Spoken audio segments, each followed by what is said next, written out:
Welcome to the channel. Thank you guys for tuning in. Today's review will be on the Sugess Mechanical Pilot Chronograph using the Seagull ST1901 movement. Please use this time to hit the subscribe button. Remember to press the notifications bell so you can stay up to date with all the latest reviews.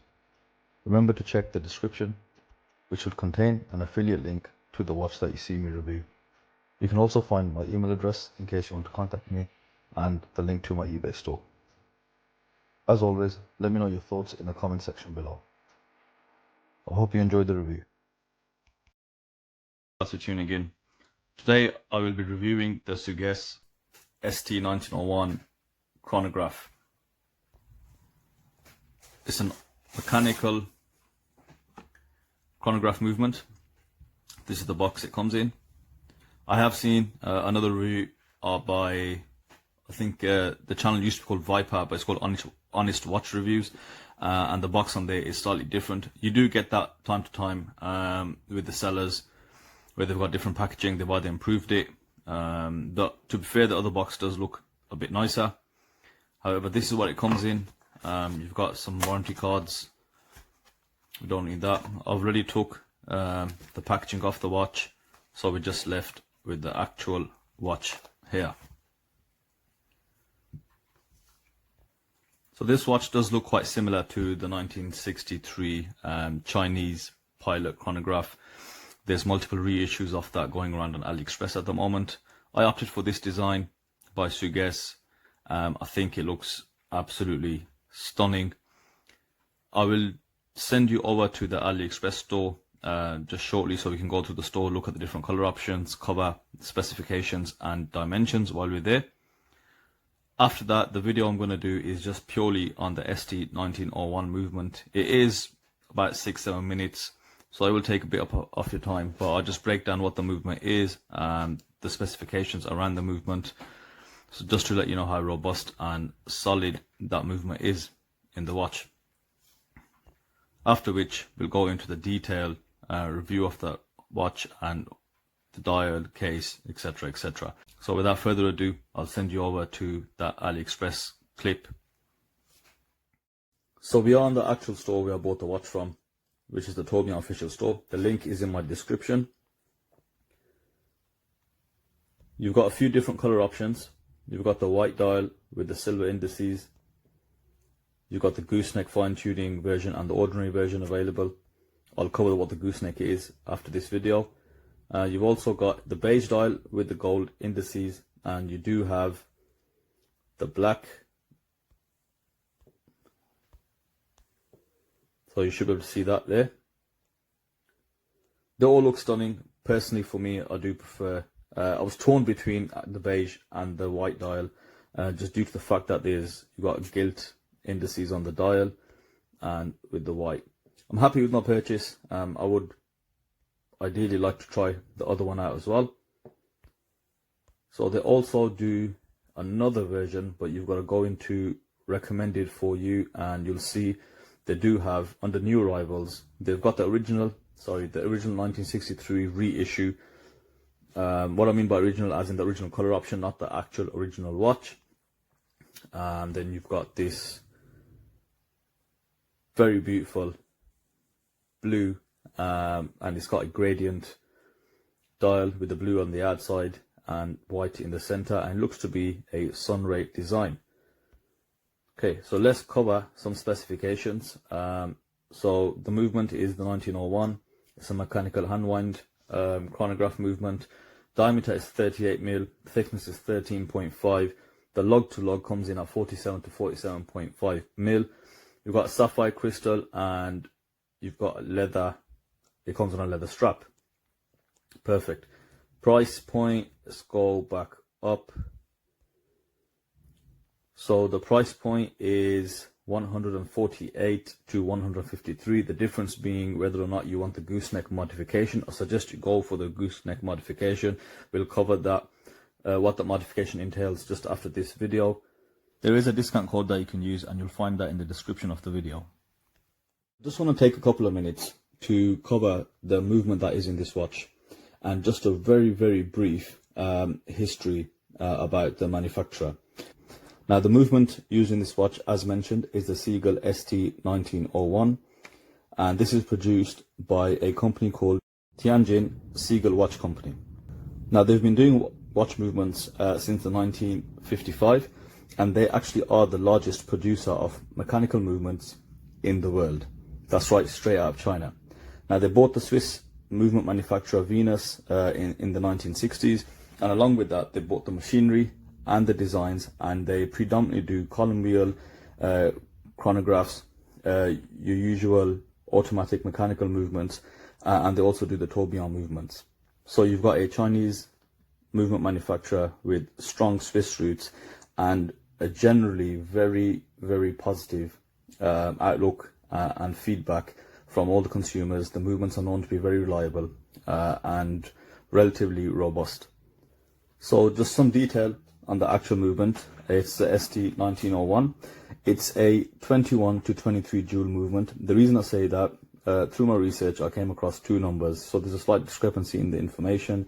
It might be a 21 joule movement, and it beats at 3 Hertz, which is 21,600 vibrations per hour, which just relates to 6 ticks a second, so similar to the Seiko NH35s. It's got a 40-hour power reserve, depending on whether or not you use the chronograph. It's a column wheel mechanical movement, and it's based on the Venus 175.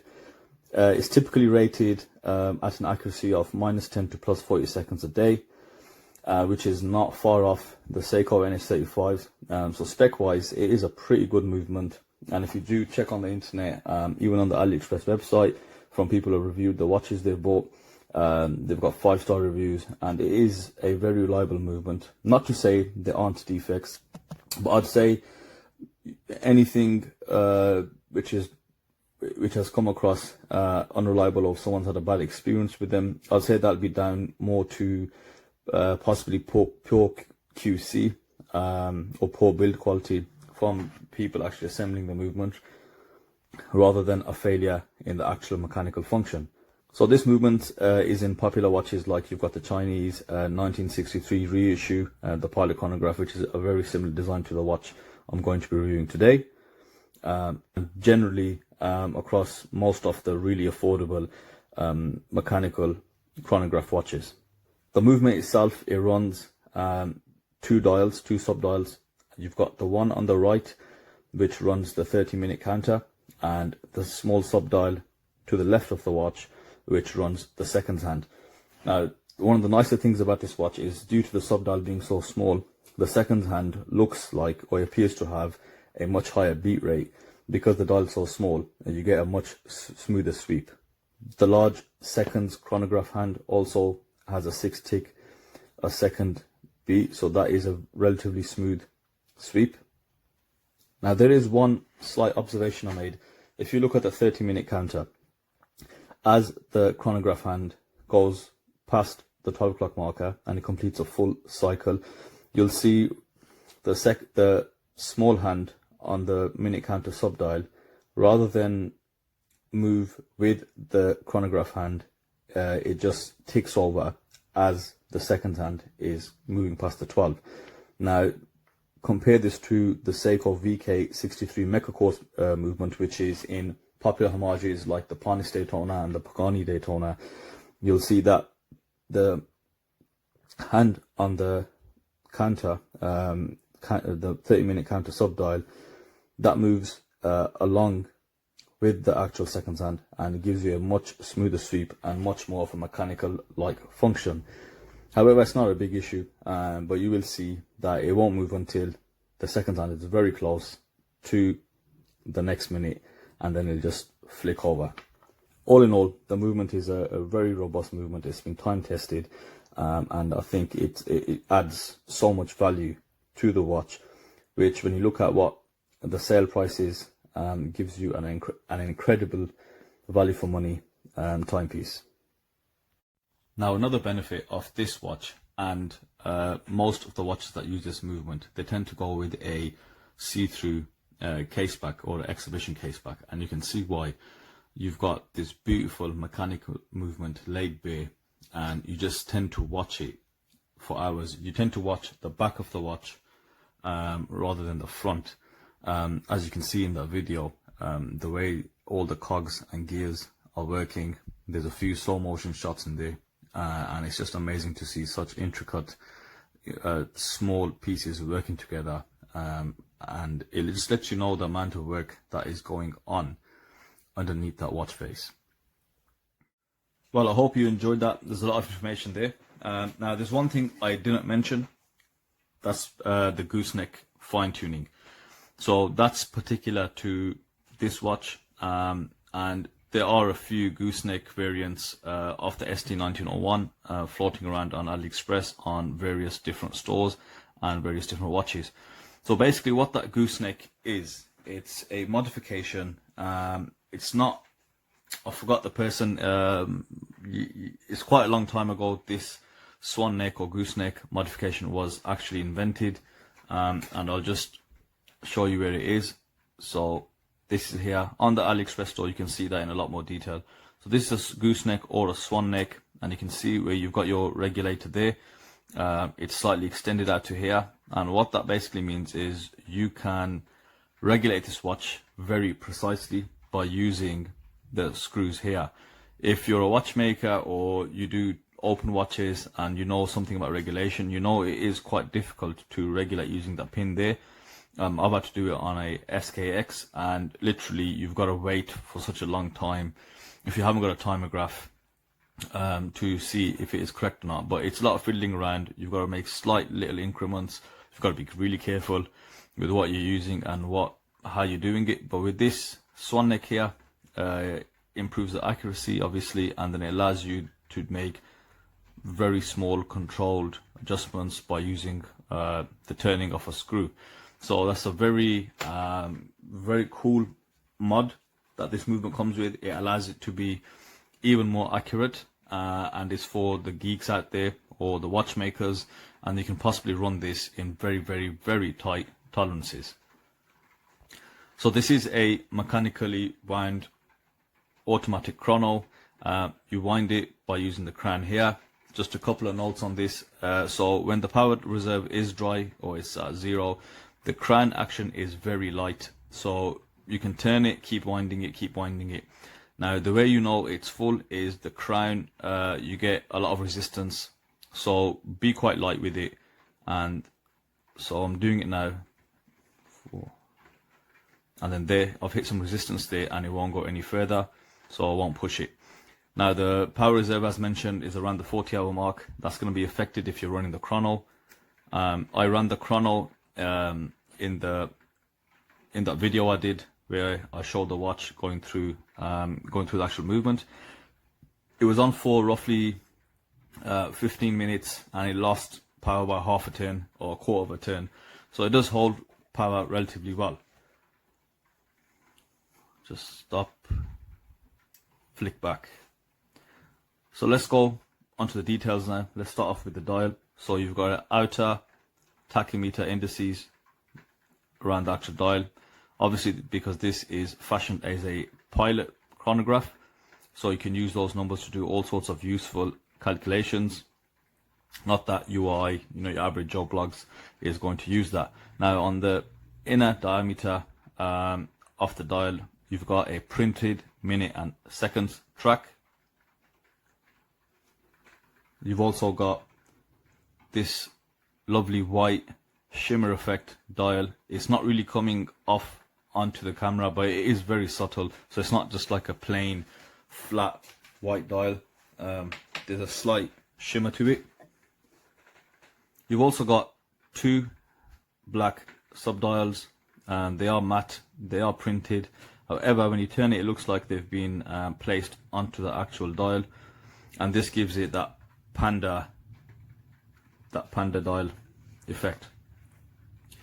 So you've got a mix of printed, applied features on the watch. So the Arabics, the numerical indices are applied. They've got a polished finish. You've got the number 12 and the number 6. The Sugess chronograph at the 12 o'clock is printed, and so is the mechanical hand wind. Overall, very clear, crisp dial. You can see all the indices, all the markers. The printing is done to a very good level. I think there's a slight thing to note here. I think the number 2 on the 12 looks just slightly off. Let's get that moving and you can see that. So it just looks slightly smaller than the 1, but it does not bother me at all. It's just a point I read in one of the reviews that one of the customers made on the Aliexpress store.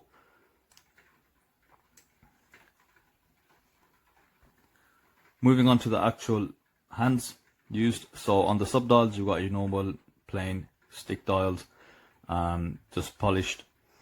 And then your main hands, these are the pencil style hands.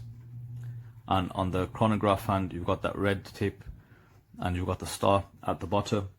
Now the hour and the seconds hand stretch all the way across to the indices, so you can do some accurate timing. On the note, there's one thing on the movement, it does not hack, so setting the time is a bit tricky, just to maintain that accuracy when you originally set the time.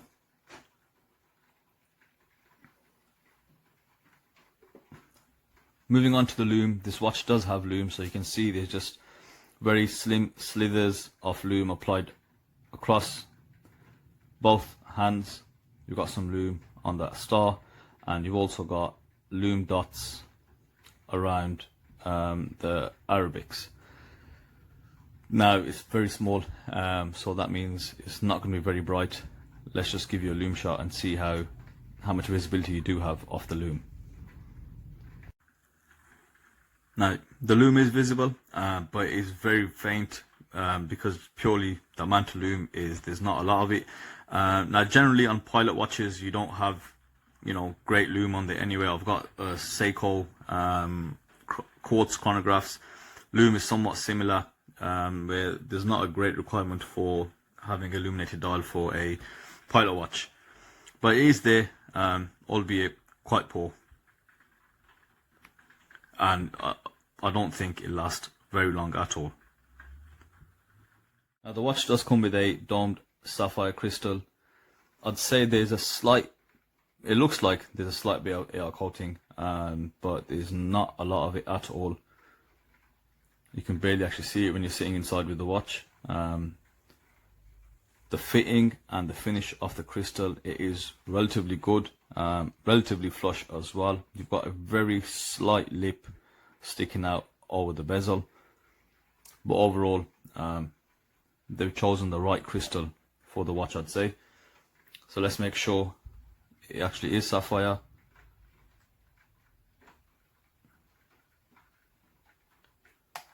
Slipped off. Yeah, so there's definitely sapphire in there. Not the best sapphire glass, I'd say, but it definitely is sapphire. You do get some glass, sapphire glass that goes all the way up to 8 on the DS2.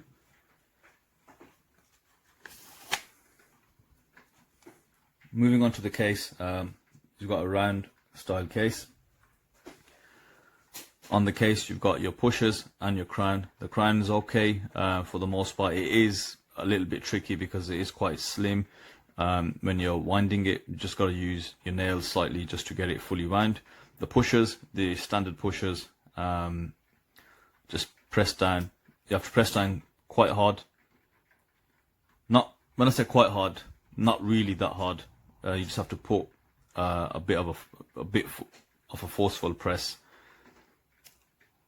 Just talking nonsense there. You just have to press it, and then you'll start off your chronograph. Press to stop again, and then on the other hand, the reset chronograph is very light, and this is a lever action that resets it back to 0. Now you'll see the second hand doesn't fully hit that indice, it's just a touch to the left. Not a problem really. So I'll just show you how that lever action, you can see the reset working on the back of the movement. Now that's the beauty of having an exhibition case back, where you can just see everything happening. Just pay attention to this side and you'll see flick back. There is a very important point to note here. So on the card that comes in the box with the Sugess watch, it says do not hit the reset while the chronograph is still functioning. They didn't say why or what's going to happen, but if it's from the suppliers or the manufacturers, I suggest just don't do that. The finish on the case, you've got fully polished finish. There's no brushing on here whatsoever. You've got pretty nice build quality. There's no sharp edges. The lugs are slightly, I'd say, pokey.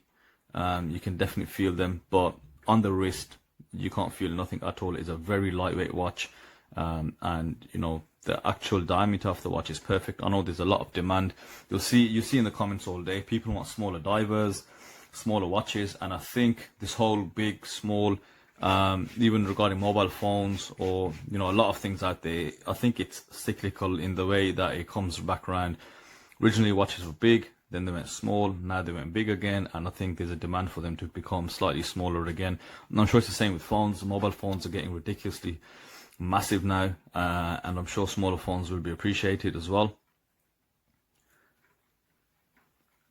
But the lug length 47, it's okay. If the lugs were just a bit shorter, I'd say it would make it just that little bit better.